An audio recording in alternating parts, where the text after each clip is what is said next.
Bon alors là je suis avec Feu Chatterton qui est vraiment le groupe événement depuis la rentrée. Et si vous l'aviez manqué, c'est le moment de rattraper ça. Filles de Paname. J'ai testé pour vous. Spectacle, ciné, concert, expo, resto.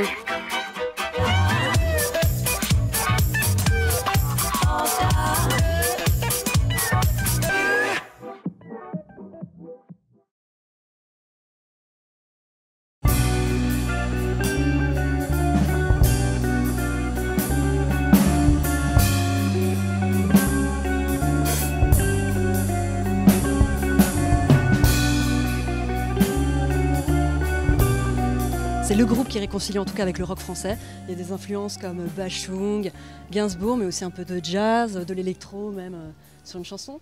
Donc vous aimeriez qu'on vous définisse comment? Je crois qu'il y a ce qu'on aime bien raconter, c'est qu'on essaye de faire des histoires avec une musique rock assez brutale, assez énergique, donc une forme de rock peut-être littéraire, mais sans le côté un peu lourd du mot littéraire, quoi. Vraiment le côté... Ce qu'on essaye de faire dans nos chansons, c'est raconter des histoires avec l'électro, comme tu le disais, du rock, du jazz, toutes nos influences. Et comme on est 5, il y en a beaucoup. Et alors, pour ceux qui ne connaissent pas Chatterton, qui ne savaient pas qui c'était, est-ce que vous pouvez expliquer une nouvelle fois qui c'était et pourquoi vous avez choisi ce nom? Ouais, alors Chatterton, moi j'en ai un petit. Chatterton, c'est un poète anglais du XVIIe siècle, c'est ça? 18e, je me trompe souvent. Qui en fait habite à Bristol, qui à 12 ans est un petit génie de la littérature, qui a presque tout lu et déjà beaucoup écrit, et il sent qu'il a une gloire qui va arriver pour lui, qu'il attend une grande destinée. Et à 16 ans, il décide de monter à Londres pour publier ses écrits. Mais comme il se sait très jeune, il se fait passer pour un vieux bibliothécaire qui aurait retrouvé des textes du Moyen-Âge, qu'il a en fait écrits. Il les donne à la presse, qui trouve ça merveilleux, tout le monde trouve ces textes sublimes, et c'est à ce moment-là qu'il décide de dire que c'est en fait lui qui les a écrits. Donc tout le monde se sent floué et ridicule, puisque tout le monde pensait que c'était un vieux sage qui avait écrit ces jolis textes. Et alors, tout le monde le traite de menteur, et jusqu'à ce que sa famille même le déshérite. Et il se retrouve à Londres à 16-17 ans, sans espoir ni de gloire, ni de fortune. Et plutôt que de mourir de faim, il décide de se suicider dans sa petite chambre de bonne. Alors dit comme ça, Ça donne le ton. Vraiment très lugubre. C'est lugubre, c'est un peu lugubre, c'est un peu triste. Mais en réalité, ce qui nous a plu dans ce nom, c'est d'abord l'image de ce jeune homme peint sur son lit de mort, en fait son lit de cette chambre de bonne, par un peintre anglais qui s'appelle Henry Wallis. Et alors qu'il le représente très beau, très pâle, avec des cheveux rouges, enfin il est très éclatant. Et c'est cette beauté-là, étendue sur le lit, qui nous a d'abord touchés parce qu'il a l'air de dormir. Donc on saisit le jeune Chatterton au moment peut-être où il quitte le monde. On ne sait pas s'il dort paisiblement ou bien s'il est mort depuis longtemps.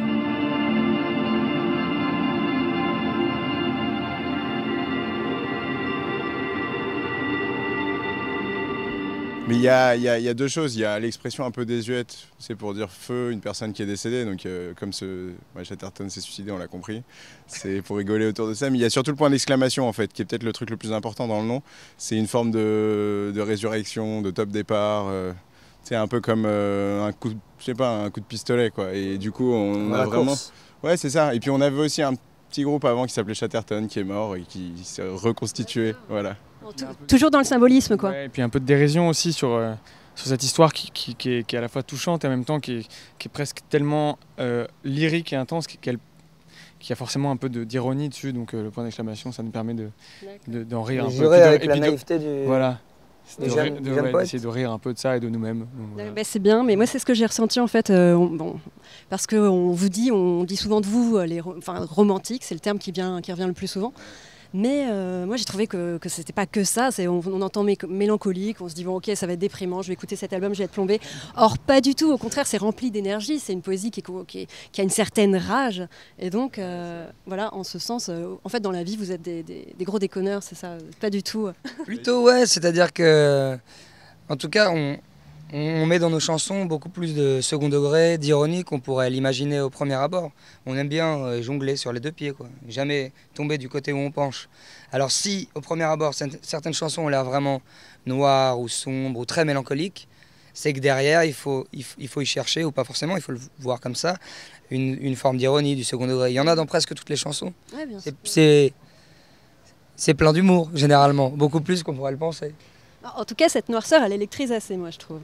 Et du coup, tu parlais t'évoquais le lyrisme, et du coup, on en revient à l'éclectisme. On pense à la chanson Harlem, où on part sur une intro complètement gainsbourgienne, et puis on arrive sur du Bachung, et puis il y a même, moi, des chansons où j'ai entendu carrément du rover dans le lyrisme. Et je trouve ça assez dingue, ce mélange. Et pourtant, il y a une patte vraiment distincte qui en sort. C'est un tout bien cohérent. Du coup, ça commence pas à vous gonfler, les comparaisons. Non, mais c'est vrai. C'est un peu compliqué de gérer les comparaisons, mais en même temps, elles sont tellement flatteuses qu'on les prend toutes. Mais c'est vrai que l'album qu'on a fait, il est éclectique. On n'a pas forcément fait exprès, mais il y a énormément d'influences. Et il y a, sans que ce soit vraiment des références très typées. C'est des influences qu'on avait. Et tu parles d'Harlem, c'est vrai que c'est un morceau qui est assez groove, qui dénote pas mal par rapport au reste de l'album. Et les influences électro sont là aussi. On défend un peu tout ça, c'est vrai.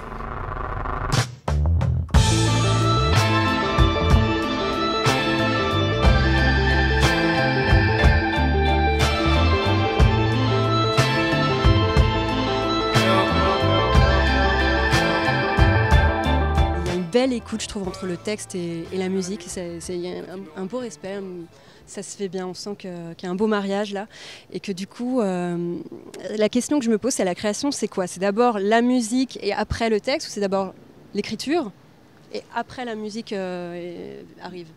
Souvent, ça peut dépendre beaucoup des morceaux, mais il y a une constante quand même, c'est que c'est rare que tout un texte ou toute une musique soit écrit à l'avance. Il y a vraiment, et la plupart des titres dans l'album, c'est un jonglage constant entre l'écriture de la musique et du texte. Souvent, Arthur écrit son texte, mais on est tous là autour en train de faire de la musique et inversement. Donc il y a vraiment, on est tout le temps tous ensemble.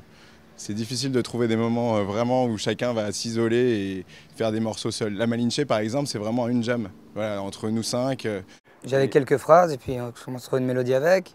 Et du coup, en fait, c'est jamais un seul élan. Donc il y a beaucoup de va-et-vient et ça structure avec le temps. C'est assez accidentel aussi.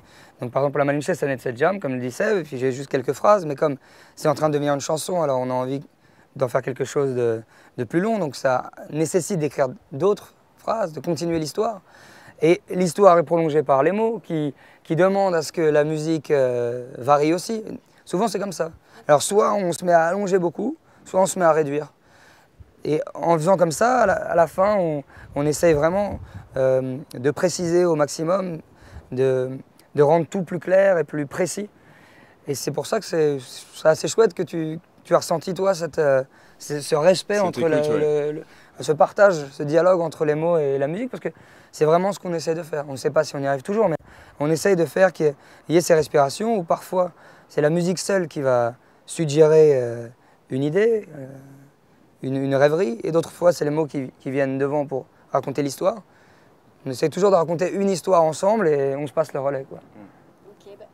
Justement, Arthur sur scène, c'est assez fou parce que ce qu'on perçoit pas forcément dans l'album, mais en tout cas qui est évident sur scène, c'est qu'il y a une sensualité aussi. Il y a quelque chose dans ta voix éraillée comme ça de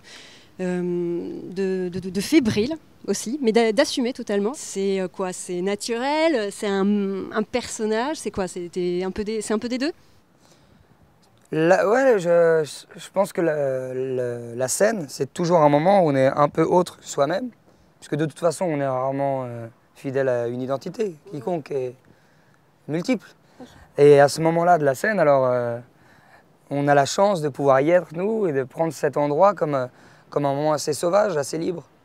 Donc on est à la fois plus fragile, parce que plus nu, je pense, et à la fois plus dur, plus nerveux, parce que dans une tension, une grande intensité. Et ce qui est chouette, c'est qu'en plus, cette tension et cette fragilité, on la partage à nous 5, quand on est tous ensemble sur scène. Il y a cette chose qui passe entre nous et avec le public. Si tu le filmais en train d'enregistrer un titre, il fait la même chose. Donc il y a un truc qui est très naturel et qui n'est pas du tout, à mon avis, réfléchi. En tout cas, le costume, c'est quelque chose de peut-être plus pensé, plus réfléchi, mais la façon qu'il a de chanter, c'est lui, quoi. Sur scène, c'est important pour nous, et peut-être plus pour moi, de montrer au public que quelque chose d'autre commence. C'est pas exactement la vie, c'est quelque chose d'assez parallèle. Et le costume, c'est simplement un moyen simple et rapide de mettre tout le monde dans une forme de solennité. Je pourrais dire de sérieux, mais sérieux, c'est trompeur, parce que c'est pas un moment sérieux. Mais c'est un moment où on essaie de faire autre chose. Et nous-mêmes, ça nous exhorte à le faire différemment. On arrive, moi j'ai pas d'instrument. Imaginez que quand Clément, Seb, Antoine ou Raph règlent leur matériel juste avant de monter sur scène, on accorde le charango, on accorde la guitare, tu rentres dans le personnage. Un truc solennel, quoi. Un truc de personnage tout de suite, c'est vrai. Quand tu arrives sur scène comme ça, que tu marches, boum, la guitare. Lui, il a pas ça, le pauvre, donc il a son petit 3 pièces. Et puis le masque dit beaucoup de choses. Enfin, c'est Wilde qui disait si vous demandez à un homme qui il est, en gros, il ne saura pas vous le dire. Et donnez-lui un masque et il vous dira la vérité. Simplement parce que déjà dans le choix du masque, on dit déjà quelque chose de très important sur qui on est. Moi j'étais au concert, enfin donc au Trianon là dernièrement, et donc il y avait à ma gauche des gens de 50 ans, à ma droite de 20 ans. C'est hyper fédérateur, c'est une super belle surprise pour la poésie qui est censée être une niche quand même. Vous y attendiez? C'est une grande niche, c'est bien. On peut accueillir plein de monde. La chenille. Non, c'est vrai que on le voit beaucoup au concert et avant d'avoir du public, parce que là on se rend compte qu'on a quand même on a du public et que ça arrive, on fait des Trianons qui sont remplis, on savait pas du tout qui allait écouter notre musique, s'il y allait déjà avoir des gens qui allaient écouter. Et on avait peur soit de plaire que à des plus vieux, soit à des trop jeunes, on savait pas trop. Et c'est un plaisir immense de voir que voilà, dans une salle, quand on regarde l'ensemble de la salle, on voit des gens de tous âges et surtout ceux qui sont au premier rang, qui sont vraiment au taquet et ils sont de tout âge, c'est génial. Et parce que c'est plus que, justement, c'est pas que de la poésie. Parce que dans la poésie, il n'y a pas forcément de narration. Et je pense qu'au contraire, c'est l'aspect un peu, c'est des histoires, c'est ce que disait Seb tout à l'heure, ça raconte des histoires et la musique est un décor pour un personnage dans ces histoires. Mais ça qu'on ait 20 ans ou 55 ans, en vrai, écouter des histoires, on pourrait manquer à notre but.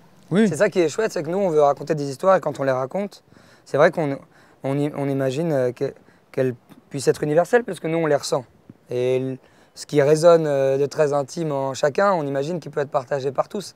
Maintenant, quand on est à Bruxelles, on voit une dame de 65 ans à peu près qui vient, les larmes aux yeux, en disant « Je vous écoute tous les jours. J'ai ma place. Malheureusement, il n'y a pas de place assise. Donc je vais devoir rentrer chez moi. Mais je ne veux pas revendre mon ticket pour la voir. Et je vais vous regarder à la maison comme si j'y étais. » C'est assez surprenant et assez bouleversant parce qu'on se dit... Ça nous dépasse un peu. On se dit « Ah, c'est étonnant parce que malgré notre âge, on arrive à raconter des histoires qui peuvent toucher des gens plus âgés, qui ont une vie sans doute plus dense ou plus riche et qui ont tiré plus de leçons. » Et alors c'est assez flatteur et que les jeunes aussi s'y retrouvent. C'est beau, je trouve ça beau. C'est vrai, c'est beau. Non? Oui, c'est beau, mais ça vous fait pas peur alors du coup cette ascension fulgurante, on peut employer ce terme quand même, c'est pas violent? Non, ça va?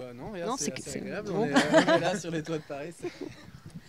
Non, je sais pas, parce qu'en fait on est tellement le nez dans le guidon qu'on voit pas forcément ce qui se passe. Peut-être qu'on va se réveiller d'ici quelques années, on va se dire ouais, c'était dingue ce qui nous est arrivé, mais là on est tellement dans la tournée, on était dans l'album avant, dans le travail, c'est difficile de prendre du recul. Après, quand on en prend un petit peu et qu'on se dit qu'est-ce qu'on est en train de faire, là on fait une interview sur les toits de Paris et non, c'est assez agréable.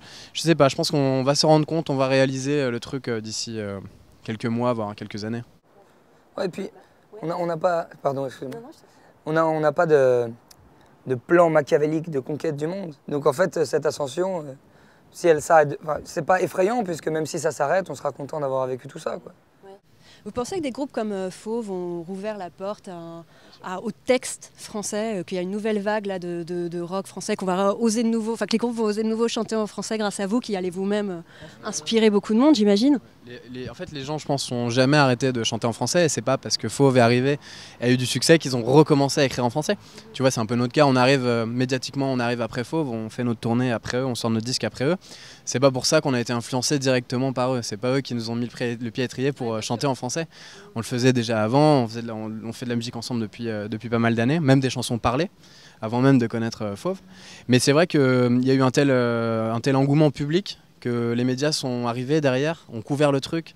Les professionnels de la musique aussi se sont rendus compte qu'il y avait vraiment quelque chose maintenant à faire. Et du coup, il y a un coup de projecteur médiatique qui est hyper important là-dessus. Ce qui fait que maintenant, à mon avis, on voit plus les groupes en français, mais ils sont pas forcément plus nombreux qu'avant. Ouais. Oui, d'accord. Bah, écoute, ça nous va très bien en même temps. Ça nous va... Non, mais c'est bien, tant mieux. Mais on a eu de la chance, ouais, qu'il y ait cette... disons que pour nous, c'était un très beau concours de circonstances, parce que ça faisait des années qu'on faisait de la musique en français. Et alors, on a vu une sorte de tendance inversée. Au départ, on lui disait, c'est pas mal ce que vous faites, mais c'est en français, ça va être compliqué, tout ça. Et puis là, on voit une première vague qui arrive avec, c'était quoi, l'Escope, on voit l'Escope, La Femme, Mustang, dans les magazines. C'est pas pareil, là, c'est plus, c'est plus poétique, ça affirme encore quelque chose d'encore plus fort. Oui, peut-être. Pas élitiste, mais non, mais plus fort. c'est plus centré peut-être sur le travail du texte, peut-être. Mais cette première vague-là, elle nous a donné du courage. On s'est dit, oh putain, on s'appelait comme ça. Regarde ce magazine, il parle de groupes en français. Regarde, c'est peut-être notre tour bientôt. Mais sans les années 80. Voilà, c'était le début. C'est des belles oui, choses. Mais c'est très bien, j'adore par ailleurs, mais c'est juste pas comparable. Ouais, mais c'est après, tu vois. C'est chouette. Bien. Ça nous faisait peur même un peu, on disait putain, on n'arrivera jamais à faire aussi bien. Mais non, c'était hyper agréable. C'est ça, il y a 2-3 ans, quand on commençait vraiment à faire beaucoup de musique, de se dire qu'il y avait autre chose que de la variété en français et qu'il y avait des mecs qui faisaient du rock. La Femme, ça a été quand même un électrochoc hyper important, tu vois. Donc ouais, non, ça c'était cool. Et puis Fauve qui permet ensuite une vraie attention des médias. Ouais. Et ça, c'est sûr qu'on en a joui, sûr qu'on en a profité. Et du public. Ils nous ont invités à faire leur première partie pendant une semaine. Il y a eu cette attention derrière. Au moment où on a sorti notre premier EP, ce qui est quand même rare qu'un groupe qui ait seulement 4 titres attire autant l'attention au moins des médias. Donc ça fait peur à ce moment-là, parce qu'on se demande si le public sera là au rendez-vous.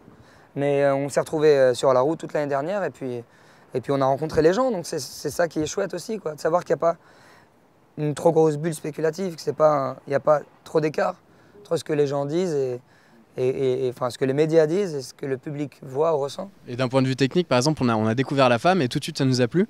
Et quand on a cherché un réalisateur pour notre premier EP, on a voulu un peu le son de La Femme, enfin sans le copier, mais c'était le son, il n'y avait pas grand chose qui nous plaisait dans la réalisation en France, et pas trop les trucs de variété par exemple. Et du coup, on a eu de la chance parce qu'on a pu rencontrer le réalisateur de La Femme, Sami Ostak, qui a accepté de faire le premier EP, le deuxième et l'album après. Et qui a fait Rover d'ailleurs. Et qui aussi a fait Rover, ouais. le premier album de Rover. Et c'est devenu vraiment, maintenant ça fait 2 ans, mais 2 ans très intenses, qu'on le connaît, qu'on travaille ensemble. Et c'est vraiment une pierre angulaire. Pour toute la musique qu'on a faite, c'est lui qui nous a poussé à enregistrer les choses de façon assez live. Parce que c'est en nous voyant sur scène, plus que sur les premières maquettes qu'on faisait, qu'il a compris notre propos. Donc il nous a poussé à aller dans ce sens-là. Et voilà, c'était hyper important. Donc ces premières vagues, disons, de groupes qui sont arrivés en français et qui ont ouvert la porte, non seulement ça a mis un coup de projecteur sur des groupes comme nous, mais en plus ça nous a permis de trouver notre son aussi en studio. Oui, justement, c'est pour ça que je revenais, tout à l'heure j'évoquais le côté romantique dont on vous affuble tout le temps, qui est bien, ce qui est une belle chose. Mais moi justement, vous parlez de La Femme, moi je retrouve ça aussi un peu un côté dadaïste, beaucoup plus fou, quoi, beaucoup plus... Oui, sur le premier EP, ça se voyait pas tant que ça. Il y a 4 chansons qui étaient assez différentes, mais qui avaient une tonalité assez mélancolique. Et on a voulu faire, ça c'était très important pour nous, de montrer sur l'album une tonalité plus large, de couleurs, tu vois, plus de styles différents, même dans l'écriture. Il y a toujours moi qui raconte quelque chose, donc peut-être ça permet une unité sur l'album, mais il y a des textes qui sont presque en écriture automatique. Je pense à un titre qui s'appelle Comme Porte Z, Boeing qui est assez surréaliste en fait dans l'écriture. Il y a plein de choses assez différentes, donc c'est assez chouette, je trouve, si on peut ressentir cette forme d'humour là, ce dadaïsme, cet absurde là, tant mieux aussi. Que souvent ça déçoit qu'on le fasse dans les bois, dans la chambre d'hôtel ou dans l'aube du soir. Toutes les premières fois, il faut que l'on sache des choix, se perdre mieux, faut fermer les yeux. Il y a un titre qui s'appelle Big Medium, il fait 15 minutes, sur lequel on a envie de faire un long métrage. Et ça fait longtemps, un court métrage, pardon. Un long clip de 15 minutes. Et c'est vrai qu'on a eu plusieurs contacts avec des réalisateurs, des choses assez cool et assez tentantes. Et pour l'instant, il n'y a rien qui s'est fait, mais on ne désespère pas. Ouais, écoute, chouette, j'espère que ça va le faire. Non, mais on pense tout de suite à Mélodie Nelson, l'album concept, je vous le souhaite, avec la réalisation, le petit film autour. Bah ouais, vous bûchez déjà sur le deuxième album d'ailleurs? Vous y avez pensé? C'est assez marrant que tu le dises juste après avoir parlé de concept album, parce qu'on est en train, en fait, on ne sait pas quand est-ce qu'il sera mûr, quand est-ce que nous on sera satisfait. Et ça, c'est souvent ce qui prend le plus de temps entre nous, d'être satisfait. Mais on travaille sur une sorte de concept album, voilà, de petits concept albums. Et ce sera sans doute ça la deuxième histoire, non? C'est gros barre très haut là, grosse pression, non? Après le premier album, Pas forcément, parce qu'un concept album, c'est aussi un moyen plus facile de raconter une histoire. C'est peut-être plus simple en fait, plus direct, plus léger. Je pense que ce sera quelque chose de plus léger que le premier disque, non? Et surtout, l'insolent et naïf sentiment de liberté. Les poumons amples quand on prend la route du voyage. Bon, merci beaucoup. Surtout, on encourage surtout tout le monde à écouter vraiment vite l'album. Et au Trianon, vous repassez en décembre. C'est ça, mais c'est complet déjà. C'est déjà complet. Incroyable. Là, vous passez le 27 janvier. Donc le 27 janvier au Trianon, encore. Ok, super. Eh ben, écoute, on a hâte. Merci beaucoup les Feux Chatterton. Merci. Ah oui.